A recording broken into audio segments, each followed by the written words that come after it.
اسلامی نظریاتی کونسل کے سابق چیئرمین مولانا محمد خان شیرانی نے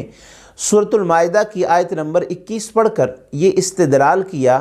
کہ اللہ نے یہود کو فلسطین کی زمین الاٹ کر دی ہے، لہٰذا ہمیں اس میں مداخلت نہیں کرنی چاہیے۔ اللہ نے جس شے کا مالک بنا دیا ہے ہمیں اس کی ملکیت کو تسلیم کر لینا چاہیے۔ لیکن اگر ہم مولانا شیرانی کے اس موقف کو مان لیں تو پھر ساری تاریخ اسلام کا کیا کریں گے، جس کے اندر تو ہمیں سب سے بڑھ کر جو مثال ہے وہ جناب عمر بن خطاب رضی اللہ عنہ کی ملتی ہے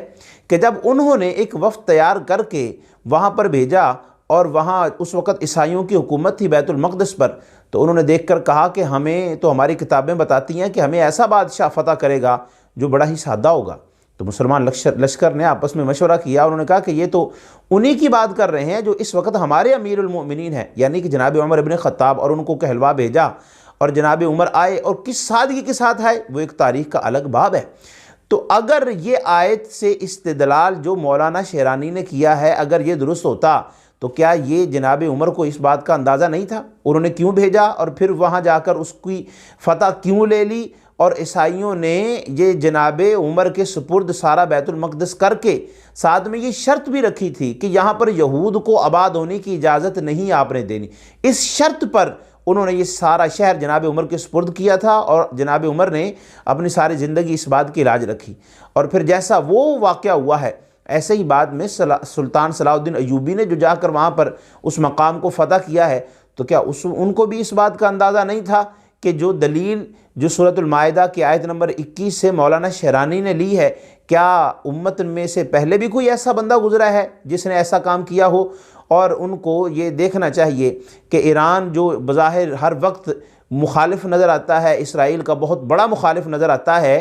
اس کے اندر بھی جو ہاشمی رفسنجانی صاحب کا جو موقف تھا جو دوسروں سے الگ تھا، اور پھر ان کو اس کی سزا کس درجے بھگتنا پڑی، اس بات کو مولانا شیرانی کو مد نظر رکھنا چاہیے، اور وہ ان کے اختتام سے عبرت پکڑتے ہوئے اسی موقف کو اپنا لیں جو کہ سابقہ ادوار میں سے امت مسلمہ کا موقف تھا اور آج بھی ہے۔ اور پھر یہ کہنا کہ وہ عربوں کا مسئلہ تھا، عرب جانے، اگر یہ بات ہے تو پھر تو کل عرب اٹھ کر یہ کہے گا کہ کشمیر کا ہمارے ساتھ کوئی تعلق نہیں، برما کا ہمارے ساتھ کوئی تعلق نہیں، وہاں کٹنے والے مسلمان ان کا ہمارے ساتھ کیا لینا دینا، وہ اجمی ہیں، وہ عرب کہیں ہم عربی ہیں، ہم ان کے ساتھ کوئی تعلق ہمارا نہیں، ایسی بات نہیں ہے۔ نبی مکرم شفیع معظم صلی اللہ علیہ وسلم نے فرمایا کہ المؤمن للمؤمن کالبنیاد یشد بعضہ بعضا او کما قال، حضور نے فرمایا یہ پوری امت مسلمہ جو ہے یہ بنیاد کی مانند ہے، جس طرح بنیاد کے اندر لگی ہوئی اینٹیں ایک دوسرے کے ساتھ مضبوطی سے جڑی ہوئی ہوتی ہیں، اس طرح ایک جسم کی مانند پورا عالم اسلام ہے۔ اگر فلسطینیوں پر ظلم ہو رہا ہے تو آج ہمارے دل جو ہیں وہ غمگین ہیں، ماضی میں بھی غمگین تھے، اور خصوصاً بحیثیت پاکستانی مولانا شیرانی کو یہ بات بھی یاد رکھنی چاہیے، جیسے ان کا موقف تعلیمات اسلامیہ کے خلاف ہے، تاریخ اسلام کے خلاف ہے، ایسے ہی بانیان پاکستان کے تصور سے بھی مخالف ان کا تصور بنتا ہے۔ اس کی سب سے بڑی وجہ یہی ہمیں نظر آتی ہے کہ پاکستان کا جو پاسپورٹ ہے وہ اس بات کی گواہی ہر وقت دے رہا ہے کہ بانیان پاکستان کا یہ موقف تھا کہ پوری دنیا ایک طرف، اور یہ جو ظلم اور جبر پر بنی ہوئی یہ جو ریاست اسرائیل کی ہے یہ ناجائز ہے، ہمیں اس کو تسلیم نہیں کرنا چاہیے۔ تو مولانا شیرانی کو اسی بات کی دعوت ہے کہ وہ اسی موقف کو اپنا لیں جو اس وقت پورے عالم اسلام کا ہے اور ماضی میں بھی رہا ہے، اور کبھی بھی ہم فلسطینیوں کو